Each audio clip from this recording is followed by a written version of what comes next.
सो मैंने तुम्हें कहा था घर आने के लिए, विद फैमिली आइए, तो आए नहीं आप। अभी अकेले रहिए, इट्स ओके।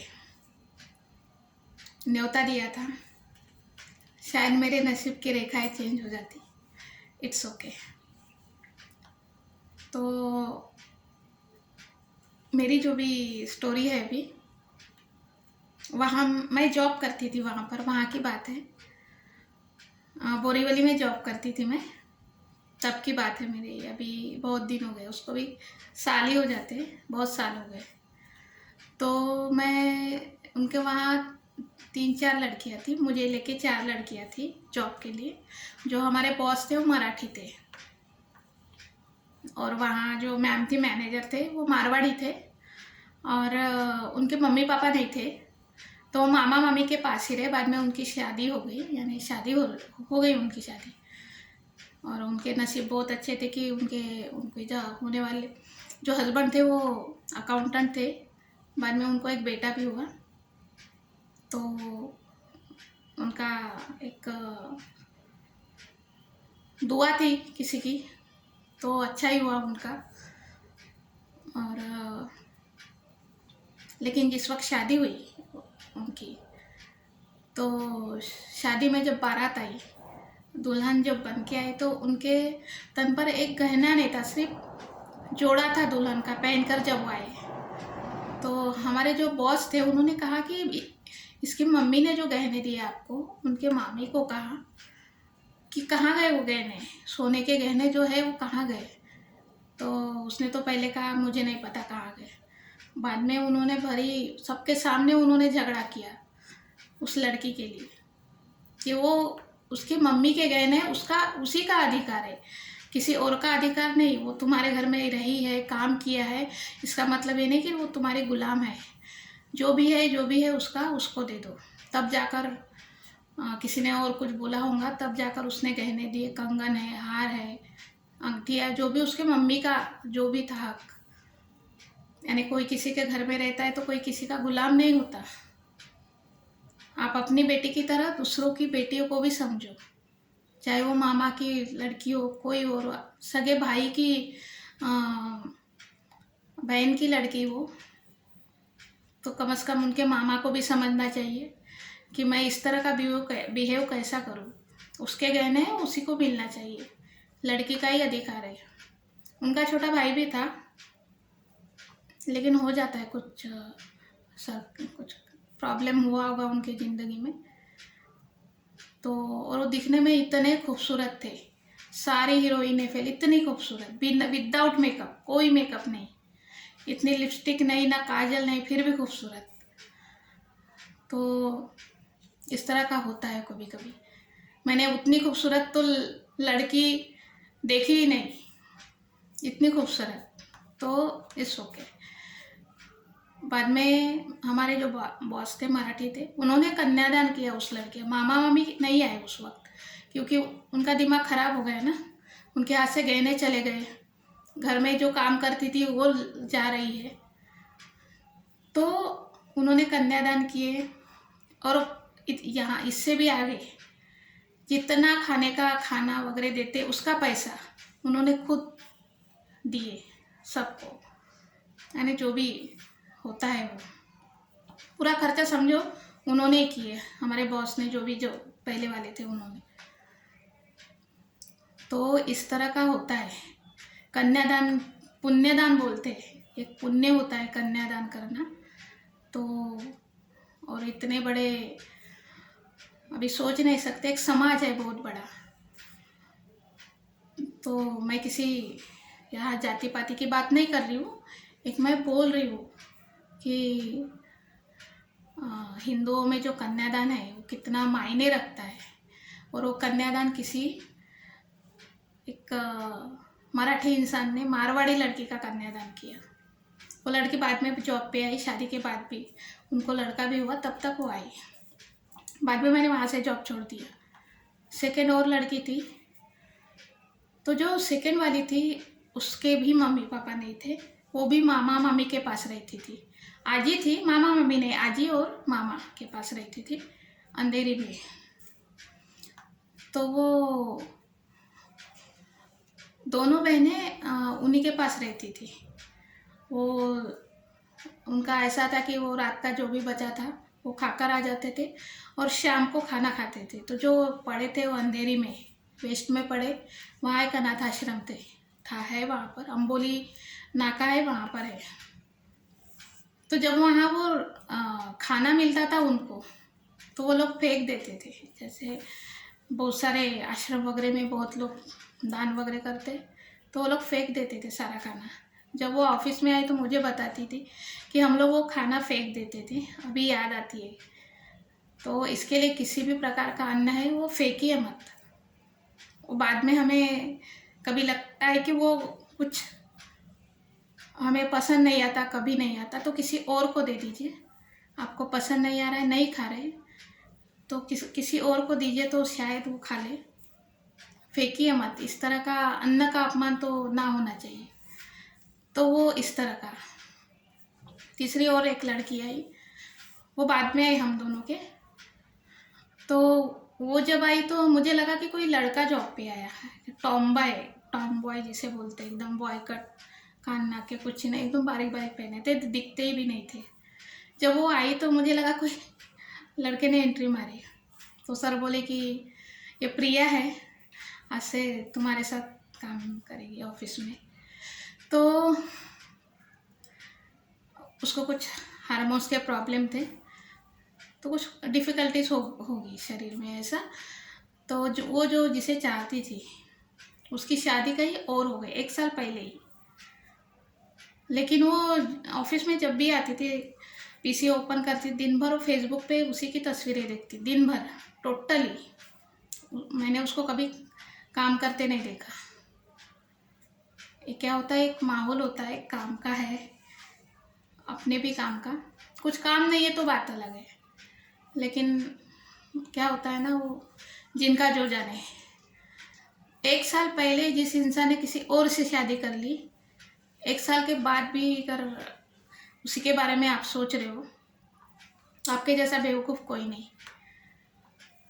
एक लगता है, एक लगाव रहता है, तो आप 10-15 मिनट देख लीजिए। दिन भर देखने से वो रिटर्न नहीं आने वाला है।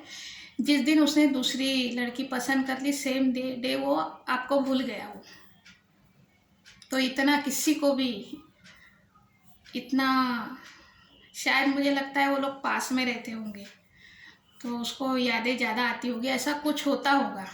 क्योंकि इंसान जब दूर रहता है तो थोड़ा भूलने की कोशिश जल्दी करता है, लेकिन एक ही इंसान अगर बार बार सामने आए तो भूलना नामुमकिन हो जाता है, ऐसा होता होगा। तो शायद वो वही देखती थी वो रोज़। तो इस तरह का इतना साल साल तक अटैचमेंट रखना, ठीक है, बातें बातें ठीक है, लेकिन अगर उसने दूसरी शादी कर ली, उसके शादी की पोस्ट 1-2 बार देख लीजिए। रोज़ अगर वो लोग पोस्ट डालेंगे, रोज़ आप देखेंगे, तो आपका माइंड पूरा आउट हो जाएगा, किसी चीज़ में ध्यान नहीं लगेगा। लंच टाइम में देखिए, आपको जो भी देखना है, कुछ काम नहीं रहा तो देखिए। तो एक टाइमिंग होता है किसी चीज़ का, तो एक ही चीज़ रिपीट।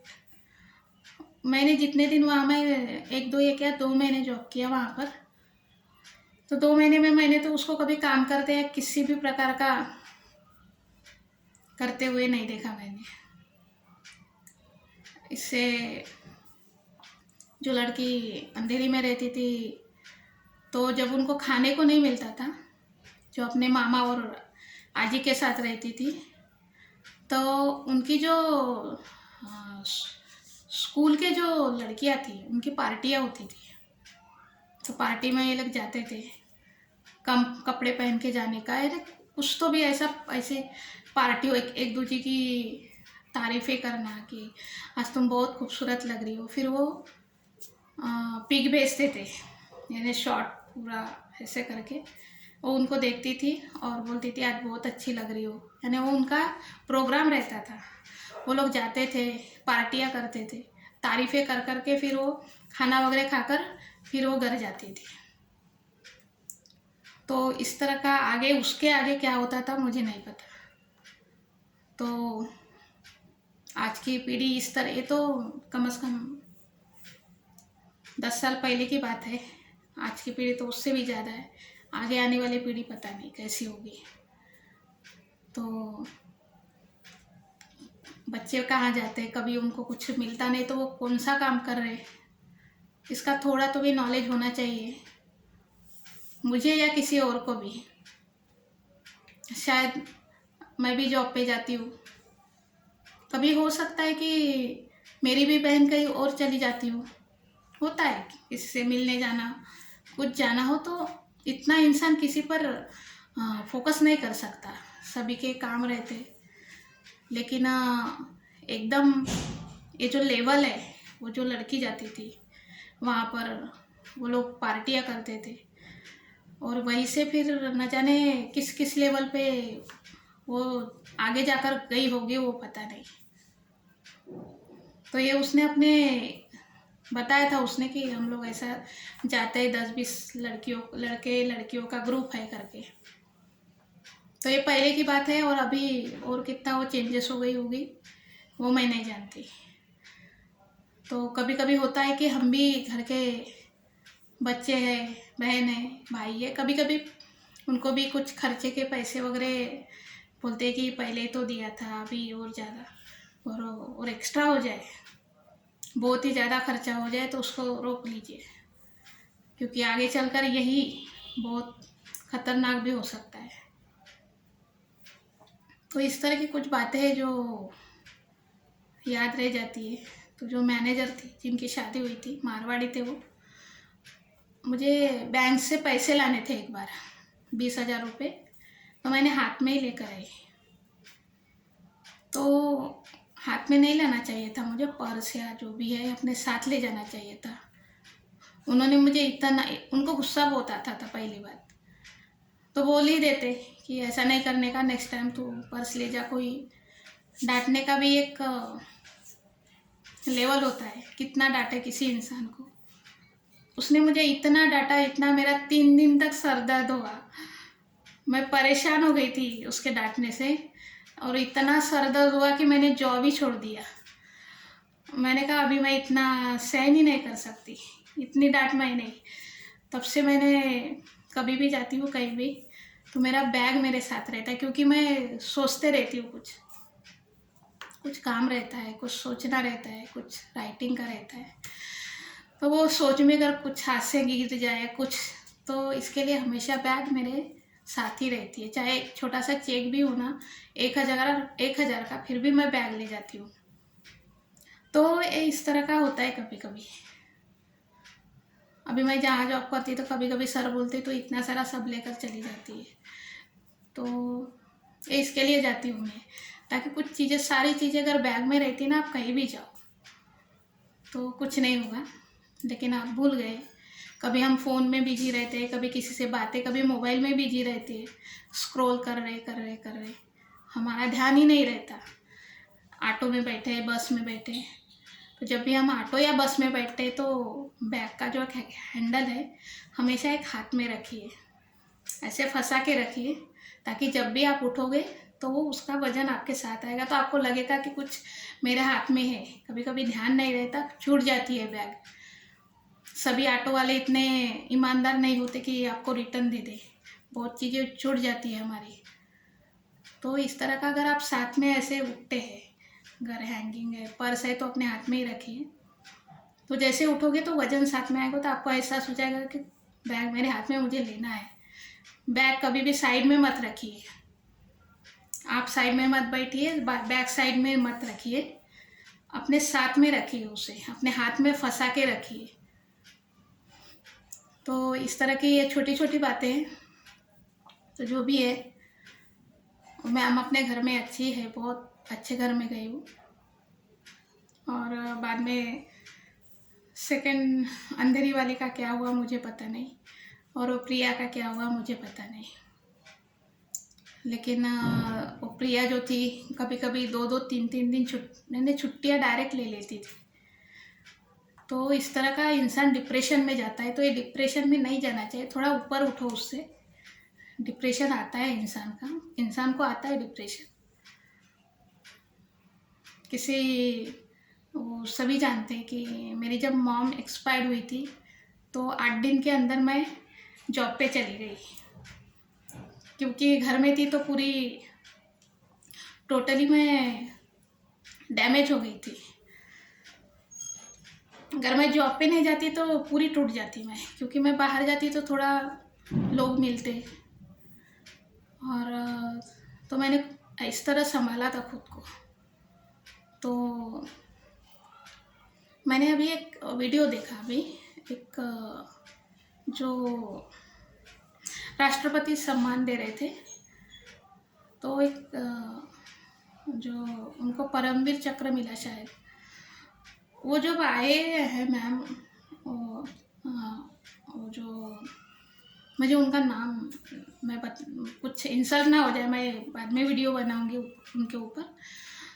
तो जो भी हम बोलते हैं ना समाज में कि उसके मम्मी एक्सपायर्ड हो गई या कोई, तो वो रोई नहीं, वो तो खुश है वो लोग, ऐसा बहुत बार होता है ऐसे। तो इंसान है ना खुश नहीं रहता, वो संभालता है खुद को, क्योंकि बोलने वाले कोई संभालने थोड़ी आते हैं ना। तो इस तरह का हो जाता है, थोड़ा इंसान खुद को भी संभालता है। मैं तो पूरी तरह से टूटी थी, लेकिन जैसे तैसे मैंने मेंटेन किया था। बहुत टिपिकल समय था। और सबसे बड़ी बात, जब सिद्धार्थ एक्सपायर्ड हुए थे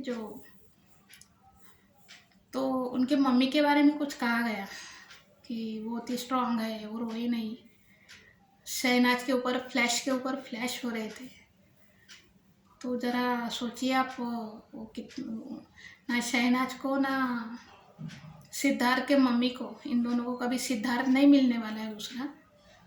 लेकिन जो उनकी जो क्लिक देखी थी मैंने फोटोग्राफर्स लोगों की, मैंने शर्म आ रही थी उन लोगों पर कि ज़रा उनको रास्ते जाने के लिए तक रास्ता नहीं दे रहे हो, सिर्फ अपने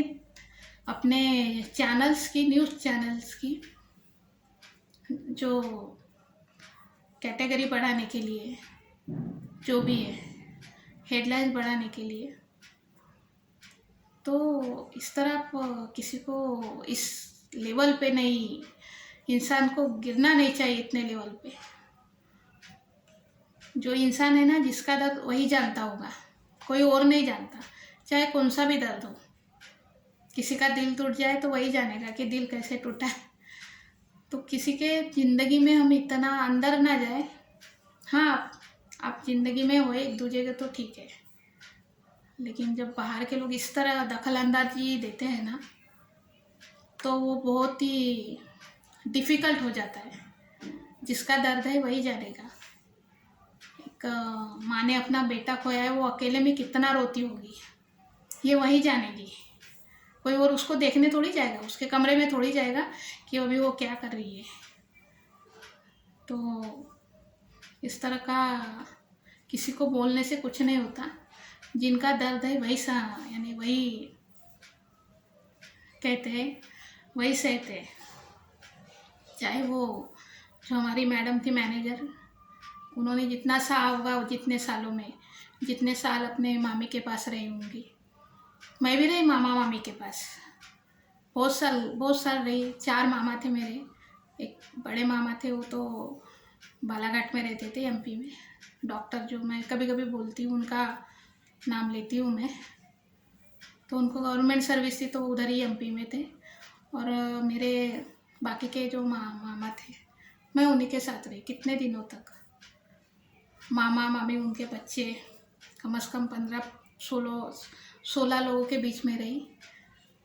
तो ये नॉर्मल बातें हैं। तो एक कैसे रहते हैं आप, वो लोग कैसे रहते हैं, थोड़ा कम ज़्यादा होते रहता है, इसमें कोई बड़ी बात नहीं है। तो लेकिन आप किसी को अपने पास रखते हो ना, उसको गुलाम मत बनाइए, थोड़ा लेवल दीजिए उसे, अपने बच्चों जैसा समझिए। ऐसा नहीं कि किसी के मम्मी पापा नहीं है तो उसको एकदम टॉर्चर किया जाए, ऐसा मत कीजिए आप। मेरी फ्रेंड थे, उनके ब्राह्मण परिवार के थे वो लोग, 4 बहनें थी। बड़ी वाली ने अपने मन मर्जी से शादी की, उसको एंट्री नहीं है घर में। बाकी की 2 लड़कियों को उनके मामी के यहाँ भेज दिया फिर से, तो वहाँ जाकर काम कर और वो जो बोलेंगे वो कर। एक लड़की उनके पास है गांव में। तो ये अगर उन्हीं को अगर पढ़ाते अच्छे से और उन्हीं को अगर आप लोग आगे बढ़ाते हैं, कम से कम उनको ग्रेजुएशन तो करने दो, तो शायद अपने पैरों पर खड़ी हो जाए। आजकल ग्रेजुएशन की भी कोई ज़रूरत नहीं रहती। आप कितना नॉलेज रखते हो अदर्स, वो मायने रखता है। कि कोई एक कोर्स कर लो, किसी कंपनी में अच्छा सा जॉब मिल जाता है। तो इंसान की ऐसे सोच होनी चाहिए। कहीं ऐसा ना हो कि आप उसको बांट रहे उन लोगों को। उसने तो अदर कास्ट में शादी कर ली, तो उसको एंट्री नहीं दी है आप लोगों ने, लेकिन वो अपने घर में ठीक है। सेकंड 2 बेटियों को आपने किसी और के घर में रख दिया, वो ज़्यादा दिन रहेगी नहीं रहेगी, माहौल सब बदलते रहता है। एक बेटी को आपने अपने पास रख लिया, तो आपने ऐसे डिवाइड कर लिया ना खुद के ज़िंदगियों को। अगर एक साथ रहते तो शायद बहुत आगे बढ़ते सब लोग। तो ऐसा हो जाता है कभी कभी। तो ये थोड़ी लड़कियों की बातें हो गई। मुझे जो बीच में मैंने टॉपिक छोड़ दिया था उसके बारे में मैं बोलूँगी। उनका थोड़ा मैं किसी शहीद के बारे में कुछ भी मेरे मुँह से लफ्ज़ से गलत निकल जाए, ये मुझे खुद अच्छा नहीं लगेगा। मैंने वो लिख के रखा था, लेकिन शायद मैं डायरेक्ट वीडियो बनाने बैठ गई तो वो रह गया शायद साइड में। तो फिर भी मैं उनके ऊपर एक वीडियो तो ज़रूर बनाऊंगी। मैं बहुत रिस्पेक्ट करती हूँ मैं उनकी। तो थैंक्स और बाय।